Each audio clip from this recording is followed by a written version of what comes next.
Have you ever rewritten a text 5 times because you couldn't find the right tone? Have you ever replayed a conversation in your head like you're reviewing game film? How about, have you ever felt fine but also weirdly on edge? Like there's a low-grade hum in your body that never fully shuts off? And here's the tricky part. A lot of us don't call that anxiety. We call it being responsible. We call it being careful or being driven or wanting to get it right. But anxiety doesn't always scream. Sometimes it performs. Sometimes it produces. Sometimes it smiles. And a lot of times when anxiety is running in the background, we don't just feel stressed, we feel defective. This is part 1 of a 3-part series on anxiety. In today's episode, I want to help you spot anxiety, especially the kind that hides behind competence, so you can stop mislabeling it and stop shaming yourself for it. By the end, you should feel more clarity, less self-judgment, and honestly, a little more normal. Okay, so a few fun facts about me. Fun fact number 1, I love Pixar movies. Fun fact number 2, my family basically cry shames me because I tear up in almost every Pixar movie. And when Inside Out 2 came out, the character everybody was talking about was anxiety. My kids who were in their late teens and early 20s were really moved by that character. And so were a bunch of people I talked to. But me, I felt weirdly unaffected because I didn't think anxiety was a thing I really struggled with. I thought anxiety was fear, paralysis, can't function. Meanwhile, I'm over here like, I'm not anxious. I'm just passionate. I'm not anxious. I just need you to understand me. I'm not anxious. I just need to rewrite this email 6 times. I'm not anxious. I just need a tiny bit of assistance falling asleep every night because without it, my mind is racing for 3 hours wondering why it won't turn off and let me sleep. Confessional time. Back in 2013, I spearheaded a startup, planting a church for irreligious people who were spiritually curious, but also turned off by church as they knew it. And I'm honestly embarrassed by how I mislabeled my anxiety in that season of leadership. And before you judge me for what I'm about to say next, please remember what I just said. This stuff makes me feel so embarrassed. I called my micromanaging attention to detail. I called my distrust of delegating quality control. I called my need to control details guest services. But in hindsight, the truth is, I was buzzing with anxiety because I was terrified that if a first-time guest felt bored, judged, or like it was an insider-focused place, they'd never come back and possibly write off faith for good. None of which is a stretch, really, to believe might actually happen. So I led in ways I am not proud of. And even if my team from those days hear this and think I'm overstating this, they absolutely felt it. That was a big moment for me, realizing this isn't just leadership. This is anxiety wearing a costume. It wasn't until recently that I realized, oh, I don't lack anxiety. I've just been mislabeling it. Which brings us to one of the 2 most common mistakes people make with anxiety. Mistake number 1, we deny it, mislabel it, and stay confused about what's actually going on inside us. And mistake number 2, we over-identify with it and then shame ourselves, fear it, and unintentionally throw gas on the fire.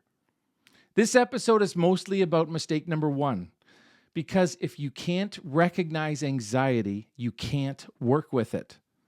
So, in the time that remains in today's podcast, we're going to look at 2 main things as it relates to anxiety. Part A, the most common, relatable ways anxiety shows up. And Part B, why people miss the signs of anxiety in others. With that, let's take a look at the most common relatable ways anxiety shows up. Most people don't walk around thinking, I am walking around with generalized anxiety. But they experience anxiety without realizing it is in things like overthinking ordinary decisions, rewriting a text 5 times, replaying a meeting all evening, checking an email repeatedly before sending. It doesn't feel like panic. It feels like, I just want to get this right. But underneath, it's often fear of being judged, misunderstood, or making a mistake. This is one of the most common forms of anxiety. It's not dramatic, not panic attacks, just background urgency, always slightly on edge, trouble relaxing, difficulty being present. And you'll say, I don't even know what I'm stressed about. That can be chronic nervous system activation. If you want one of the clearest signals anxiety is present, here it is. Trouble falling asleep because your mind won't stop. Waking up at 3 or 4 a.m. with racing thoughts, exhausted but wired. A lot of people don't feel anxious. They feel short-tempered. They feel snappy, impatient, easily frustrated. Anxiety often presents as agitation, especially in men, especially in leaders, and especially when sleep is off. Dr. Michael Gervais talks about how high performers often live in constant self-evaluation mode, always measuring, always scanning. That constant scanning can quietly keep your nervous system on high alert.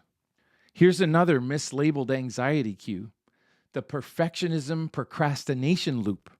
Waiting until the last minute because the task feels overwhelming. Avoiding starting because it won't be good enough. Overworking something beyond what's necessary.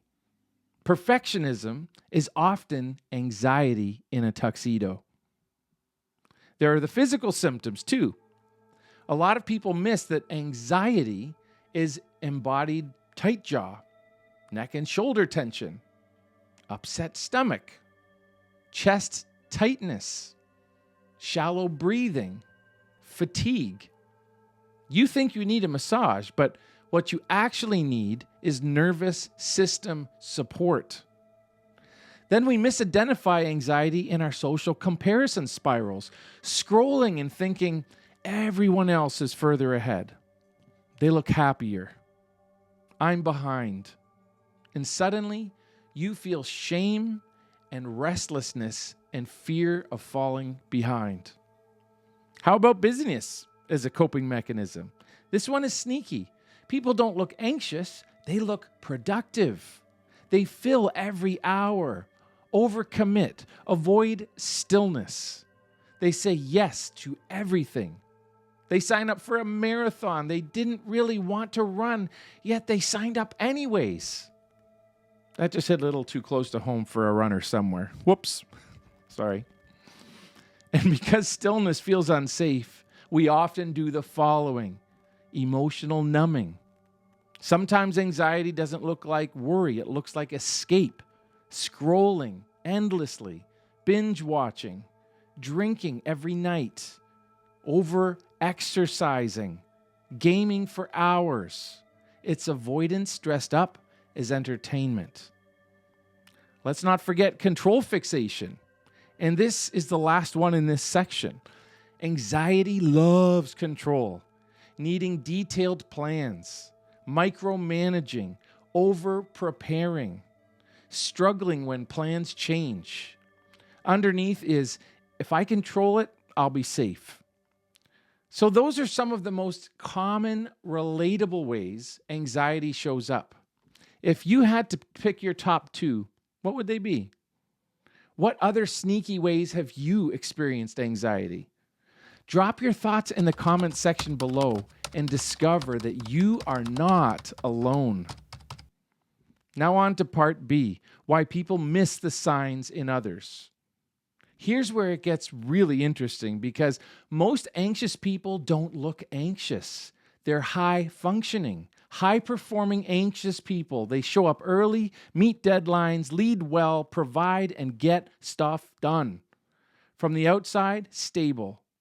Inside, exhausted. Functioning is not the same thing as flourishing. You may have noticed the family photo in the background. When that photo was taken in 2018, I was in one of the darkest seasons of my life. On the outside, everything looked great. Our church had just become financially self-sustaining. We'd just hosted our biggest community event ever, an event that raised a bunch of money for a local hospice, and over 4,000 people showed up. I was blessed with an incredible team of leaders and volunteers. And yet, earlier that same day that this photo was taken, I told my wife, I think I'm done. I don't know if I can keep leading. That smile in the photo, it was covering complete and total exhaustion. I felt like a fraud. The gap between where I thought we should be by this stage in terms of Sunday attendance and where we actually were felt unbearable. From the outside, success. On the inside, depletion. That season taught me something hard but necessary. High functioning does not mean healthy. Anxiety looks like competence. Over preparing, over explaining, over responsibility, over achieving. It gets praised, so no one sees the anxiety underneath. In North America, we have a massive cultural blind spot in this area. Generally speaking, men aren't socialized to admit fear. Leaders are expected to be calm. Parents are expected to be strong and to have it all together. And yes, sometimes faith communities accidentally spiritualize anxiety away instead of helping people work through it with wisdom and support. Anxiety shows up in people as irritation, not fear. We think, he's intense, she's high-strung, they're just moody. But agitation is often anxiety, especially when someone's depleted. Avoidance is quiet. People cancel plans, skip events, withdraw. They avoid conflict. And we interpret it as flakiness or laziness instead of what it is, anxiety. And if you checked in on these people, they're likely to minimize it. I'm fine. It's not that bad. Everyone deals with this because they don't want to be dramatic or weak or be a burden. We confuse anxiety with personality. That's just how they are. They've always been driven. They're just intense. But sometimes driven is fear-fueled. Now, a quick safety note. Before we go further in this series, this matters. According to clinical psychologist Dr. David Rosmarin, there are warning signs where anxiety deserves professional attention, especially if it's consistently interfering with work performance, damaging relationships, preventing you from leaving the house, causing avoidance of important responsibilities, or disrupting sleep regularly. Dr. Rosmarin often reminds people that anxiety is a signal, not a personal failure.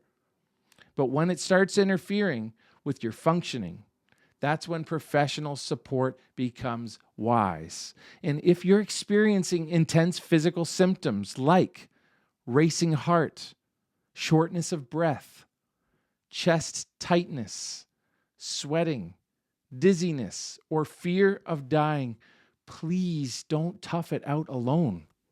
I linked a PDF in the description with Dr. Rosemarin's warning signs so you can check them thoughtfully.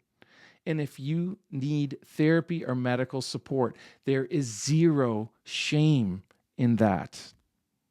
If you watched my video, The Invisible Pattern Destroying Your Relationship, you know I'm big on the idea that so many of our struggles are invisible patterns we can't see clearly until we learn how to name them. And if you watched my masterclass, the hidden reason people pleasers are so hard on themselves, you've heard me say we so often talk to ourselves like we're the problem, and that alone can keep us stuck. This anxiety series connects to both videos because when you can name what's actually happening inside you, you stop treating everything like a personal failure, and you start treating it like something you can work with. So here's what we did today. We didn't fix anxiety. We did something more important first. We made it visible. Because anxiety isn't always panic. Sometimes it's overthinking. Sometimes it's overfunctioning. Sometimes it's control. Sometimes it's success with an exhausted nervous system. Now, next episode, part 2, we're going to talk about something that changes everything. Why we mislabel anxiety. How we throw normal human problems, identity, belonging, grief, conflict, and uncertainty into one vague bucket called anxiety, and how that accidentally makes it worse. And then part 3 is where we get very practical. Tools you can use immediately. Nervous system basics, how shame amplifies anxiety, how your enneagram type can unknowingly inflame it, and why community matters, and how your relationship with yourself, others, and God all interact here with anxiety. Okay, part 1 done. Before I sign off though, if this episode helped you name something you couldn't quite name before, would you please consider sharing it with a friend who's high functioning on the outside, but might be exhausted on the inside? Not only that, but if you believe this content is something that might be helpful and transformative in the lives of others, would you please take a quick second to subscribe to this channel and hit that thumbs up button for this video? Doing those things will help this content make its way to more and more people who need some encouragement like the kind I'm trying to provide here. And lastly, I have 4 quick ways you can get even more out of our time together here in the encouragement community. First, I'd love to consider your comments below to the following question as I prepare upcoming content in these episodes. Here's the question. What are the biggest areas that you struggle with in your relationship with yourself, others, and possibly with God, however you define God or don't? Leave me a comment as I'd love to consider your thoughts as I craft future episodes that drop every Tuesday. Second, please grab the free relationship clarity guide I've crafted to help you grow in all your relationships, work, family, with your partner, friends. The link is in the description. Third, use the reflection and discussion questions in the description of every episode. I firmly believe that life transformation does not happen in isolation. Growth happens best with a safe, trusted friend or small group of friends or workmates who aren't trying to fix each other, but love and support one another on their own unique journeys. I've crafted 2 questions for your head, 2 for your heart, and 2 for your hands that can help you apply what you've learned today. The questions are in the description below. And if you don't have someone to do that with, I'd like to challenge you to take a small risk and share your answers to those questions in the comments section. Doing so makes you an official member of the encouragement community here, and I'm confident you'll discover you are not alone in your struggles. And if a person says something mean or judgmental, well, that's what therapists call exposure therapy, an opportunity to practice what we're learning together. And my 4th and final thought on how to get the most out of this channel is to check out the IEQ9 Enneagram assessments as well as coaching packages that I offer for individuals and couples over Zoom from anywhere in the world, as well as in-person Enneagram team training for business teams. Check out the coaching menu on my website linked below. I want to sign off the same way I will in every episode. The fact that you made it to the end of a video like this tells me something important about you. You want to grow, and you're willing to sit with hard, honest content in order to do it. So I want to say this to you, not because you're perfect, but because you're willing. I believe in you. I'm proud of you. I'm Mike Hauser. You've got this.